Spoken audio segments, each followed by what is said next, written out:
छात्र है।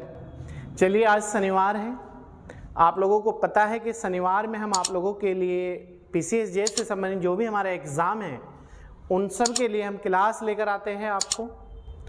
आज की जो हमारी क्लास है वो टेस्ट नंबर 29 है और टॉपिक है हमारा आज का सिविल प्रक्रिया संहिता 1908। क्लियर है?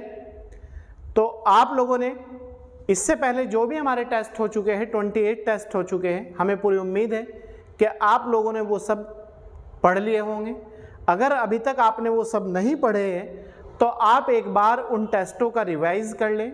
आप किसी भी स्टेट का एग्ज़ाम दीजिएगा, ईमानदारी के साथ मैं आपको बतला रहा हूँ कि आप देखना कितनी हेल्पफुल टेस्ट सीरीज है आप लोगों के लिए। बिल्कुल फ्री टेस्ट सीरीज है, आपको कोई भी पैसा पे नहीं करना है और ना कोई पैसा आपसे संस्थान मांग रहा है। बस संस्थान ये चाहता है कि हमारे द्वारा पढ़ाए गए बच्चों का सिलेक्शन हो जाए। तो हम लोग फ्री ऑफ कॉस्ट आप लोगों के लिए काम कर रहे हैं, फ्री आप लोगों के लिए मेहनत कर रहे हैं। आप लोग निश्चित होकर हमारे साथ जुड़े और आप लोगों की सेवा में विनाइस कैंपस की पूरी टीम लगी हुई है और GS की प्रतिदिन आप लोगों के लिए क्लास लेकर आते हैं। हम लोग करंट अफेयर की क्लास लेकर आते हैं, GS का टेस्ट लेकर आते हैं। ये सब चीज़ें आप लोगों की सेवा में चल रही है और वो दिन अभी दूर नहीं है जब आप लोग हमें सिलेक्शन का ये कहेंगे कि सर आप लोगों की क्लास हमने पढ़ के सिलेक्शन लिया है। तो आप ज़्यादा से ज़्यादा लोगों को जोड़ने का प्रयास करें और इस वीडियो को अगर आपने पहली बार देख रहे हैं हमारी क्लास को तो सब्सक्राइब कर लीजिएगा, लाइक और शेयर ज़रूर कीजिएगा और एक प्यारा सा कमेंट भी आप ज़रूर करिएगा। तो आइए देखते हैं सिविल प्रक्रिया संहिता 1908 टेस्ट नंबर 29। ठीक है, पहला क्वेश्चन है हमारा, एक डिग्री हो सकती है, मतलब जो डिग्री है वो क्या हो सकती है? प्रारंभिक, अंतिम, प्रारंभिक या अंतिम कोई भी। बताइए एक डिग्री क्या हो सकती है? एक डिग्री जो हो सकती है वो हो सकती है प्रारंभिक या अंतिम कोई भी, फर्स्ट एंड लास्ट कोई भी। क्लियर? क्वेश्चन नंबर 2, अवयस्क पक्षकार के वाद में कार्रवाई को रोका नहीं जाएगा। कब? माननीय न्यायालय ने यह बात कही है कि अवयस्क पक्षकार के वाद में कार्रवाई को रोका नहीं जाएगा। नहीं जाएगा कब, किस स्थिति में? अवयस्क वादी के वयस्क हो जाने पर। अगर कोई अवयस्क है, अनबालिग है और वो जब बालिग हो जाएगा तब। बी, वाद मित्र की मृत्यु हो जाने पर। सी, ए और बी दोनों। डी, कोई नहीं, नन ऑफ दीज। बताइए इसमें जो है आंसर अवयस्क वादी के वयस्क हो जाने पर। अगर कोई व्यक्ति मैच्योर हो गया है और बालिग हो गया है तब वाद को नहीं रोका जा सकता, वाद चलाया जाएगा।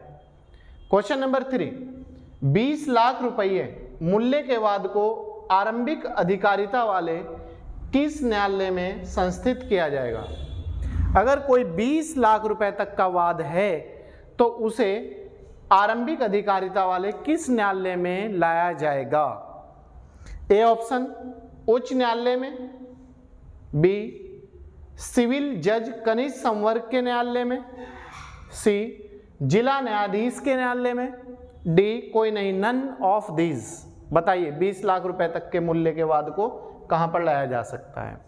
20 लाख रुपये तक का अगर कोई मूल्य का वाद है तो वो लाया जा सकता है जिला अदालत में, जिला न्यायाधीश के न्यायालय में, डिस्ट्रिक्ट कोर्ट में। क्लियर है? इसके बाद क्वेश्चन नंबर 4 है, निम्न में कौन सा वाद पूर्व न्याय पर नहीं है? कौन सा ऐसा वाद है जो पूर्व न्याय की बात नहीं करता? ए, छज्जूराम बनाम नेकी। बी, मुन्नी बीवी वर्सेस त्रिलोकनाथ। सी, डचेस बनाम किंगस्टन का वाद। डी, कोई नहीं, नन ऑफ दीज। बताइए जो पूर्व न्याय पर नहीं है वो है छज्जू वर्सेस नेकी वाद।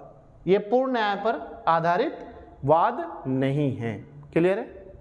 इसके बाद क्वेश्चन नंबर 5, निम्न लेख, लेख मतलब रिट, रिट मतलब एप्लीकेशन, निम्न लेख के मामले में पूर्ण न्याय का सिद्धांत लागू होता है।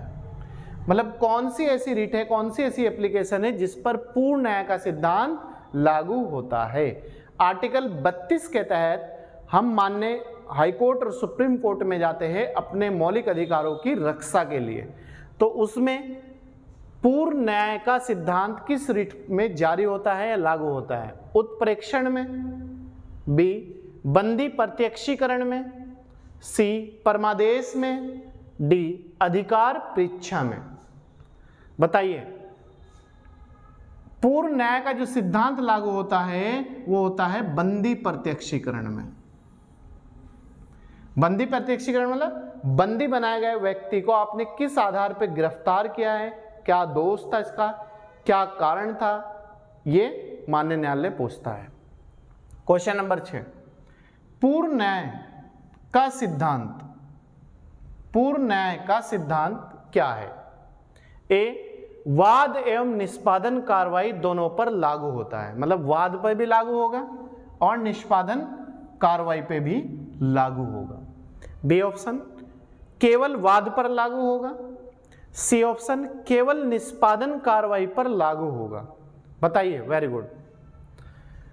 पूर्ण न्याय का जो सिद्धांत है वह वाद और निष्पादन कार्रवाई दोनों पर लागू होता है। क्लियर है? क्वेश्चन नंबर 7, मुंबई में रहने वाले मोहन, अगर एक मुंबई में कोई व्यक्ति रहता है, वो कोई भी नाम हो, दिल्ली में रह सोहन की मारपीट करता है, तो सोहन मोहन के विरुद्ध वाद कहां पर ला सकता है? अगर कोई व्यक्ति दिल्ली में रहता है या मुंबई में रहता है, सपोज इसने ऑप्शन क्वेश्चन है हमारा, मुंबई में रहने वाला मोहन दिल्ली में सोहन की मारपीट करता है, तो जो सोहन है उसके विरुद्ध कहां पर वाद लाएगा? सिंपल क्वेश्चन है बिल्कुल। केवल मुंबई में, केवल दिल्ली में, मुंबई में अथवा दिल्ली में, मतलब मुंबई में भी ला सकता है और दिल्ली में भी ला सकता है उसके विरुद्ध वाद। डी है नन ऑफ दीज, कोई नहीं। बताइए, तो सोहन मोहन के विरुद्ध वाद ला जो सकता है वो मुंबई में भी ला सकता है और दिल्ली में भी ला सकता है। तो आंसर हो जाएगा हमारा सी। क्लियर है? इसके बाद नेक्स्ट क्वेश्चन है हमारा, क्वेश्चन नंबर 8 है हमारा, डिग्री पर, जो डिग्री होती है, डिग्री पर किसके द्वारा अमल दरामद कराया जा सकता है? मतलब जो डिग्री होती है उस पर कौन अमल दरामद कर सकता है? ए तहसीलदार द्वारा, बी जिलाधिकारी द्वारा, सी जिला जज द्वारा, या तो इसे पारित करने वाला न्यायालय या उस न्यायालय द्वारा जिसे ये भेजी गई है। बताइए, डिग्री पर कौन अमल दरामद कर सकता है? इसमें आंसर हो जाएगा हमारा डी, या तो इसे पारित करने वाला न्यायालय या उस न्यायालय द्वारा जिसे ये भेजी गई है। तो आंसर हमारा डी हो जाएगा। क्लियर है?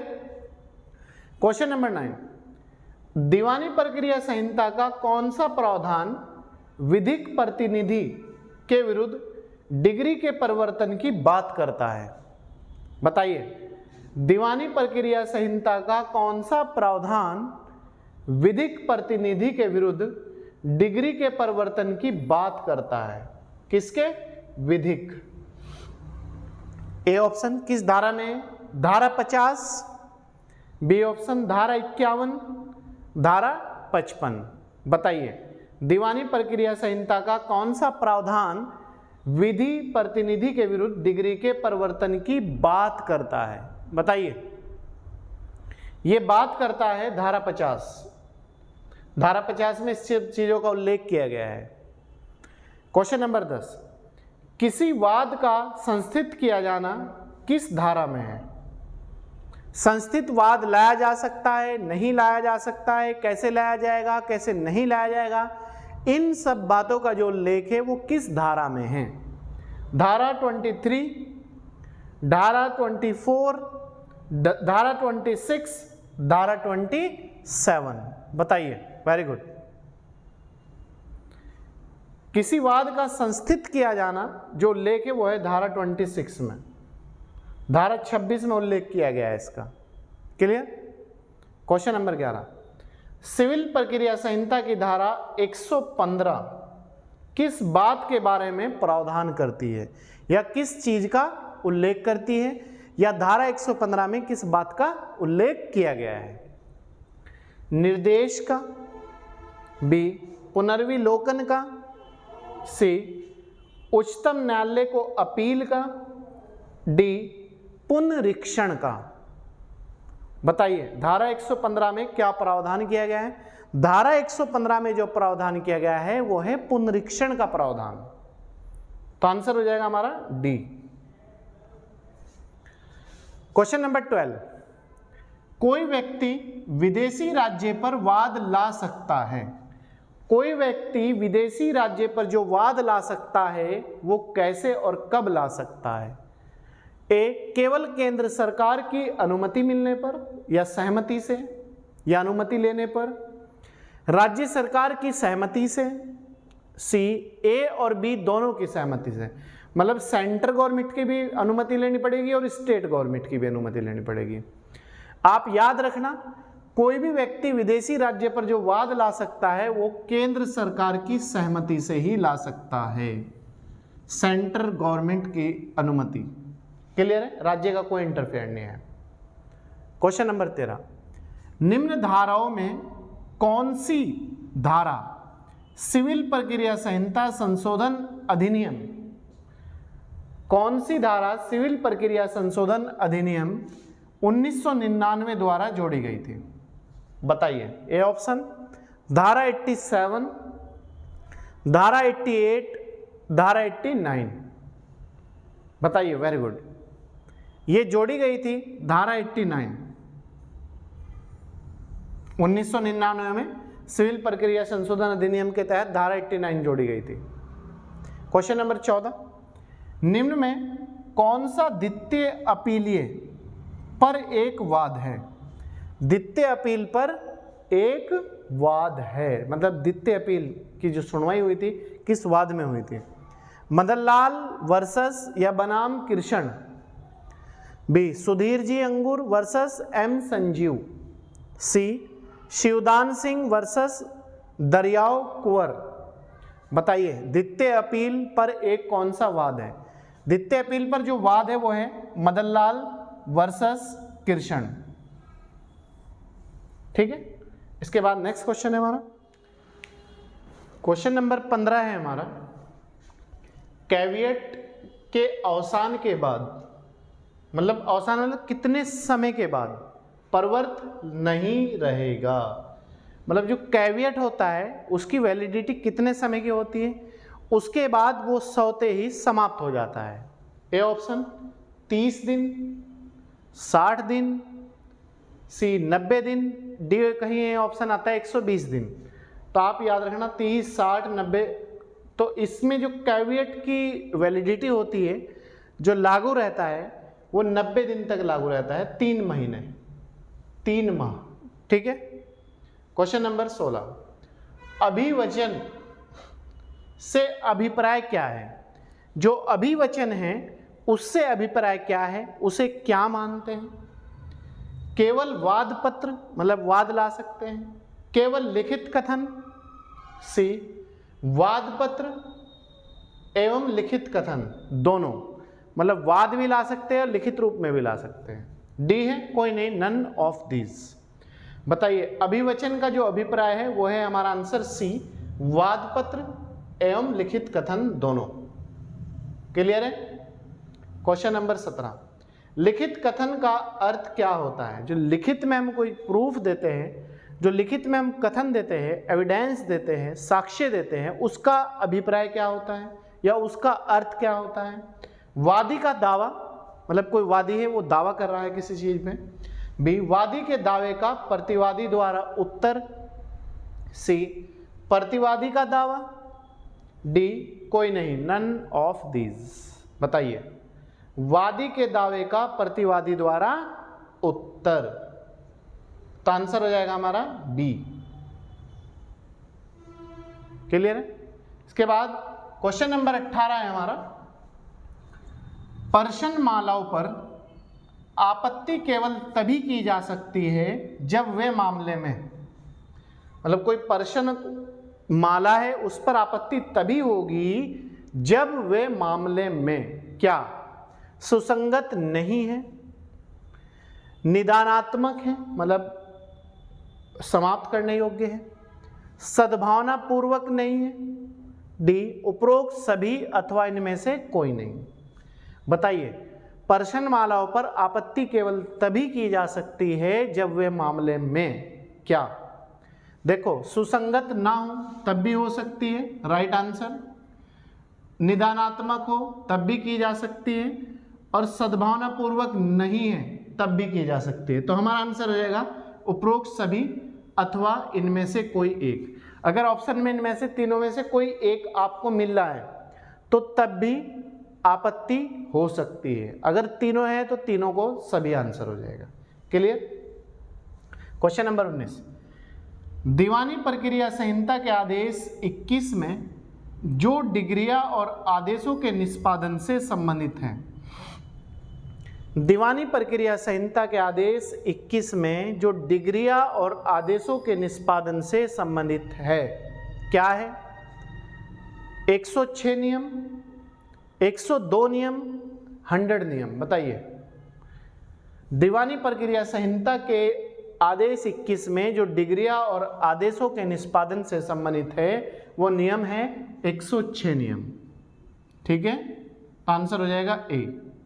क्वेश्चन नंबर 20 और लास्ट क्वेश्चन है आज के टेस्ट का, व्यादेश की अवज्ञा भंग के परिणाम स्वरूप सिविल कारागार में निरुद्ध रहने की अवधि क्या है? व्यादेश की अवज्ञा भंग के परिणाम स्वरूप सिविल कारागार में निरुद्ध रहने की, निरुद्ध मतलब बंदी रहने की अवधि क्या है? 1 महीना, 2 महीने, 3 महीने या फिर 1 वर्ष?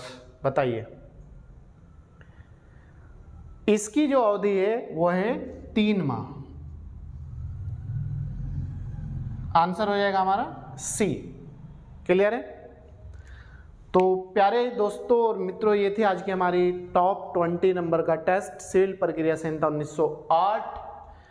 और इससे पहले आपके 28 टेस्ट हो चुके हैं, वो आप प्लेलिस्ट से जाकर आप अपनी पढ़ाई को आगे बढ़ाइएगा, और चाहे आप अपनी कॉपी में उतार लीजिएगा, जैसा भी आपको करना है, जैसा भी आपका मन करे वैसे कीजिएगा। और टेस्टों को बार बार रिवाइज करें आप, क्योंकि बार बार रिवाइज करना ही आपकी सफलता है। जितना चीज़ों को रिवाइज करेंगे, बुक हो, टेस्ट सीरीज हो, यूट्यूब पर हो, कुछ भी, आप इतनी ही जल्दी सफल होंगे, इतनी ही ज़्यादा आपकी क्लियरिटी आएगी, इतनी ही ज़्यादा आपकी समझ में आएगा। तो चलिए, अगर आप हमारे यूट्यूब चैनल पर नए हैं तो चैनल को सब्सक्राइब कर लीजिएगा, लाइक और शेयर जरूर कीजिएगा, और एक प्यारा सा कमेंट आप जरूर करें। चलिए, मैं आपका अपना teacher Gulsher Gaur, thank you.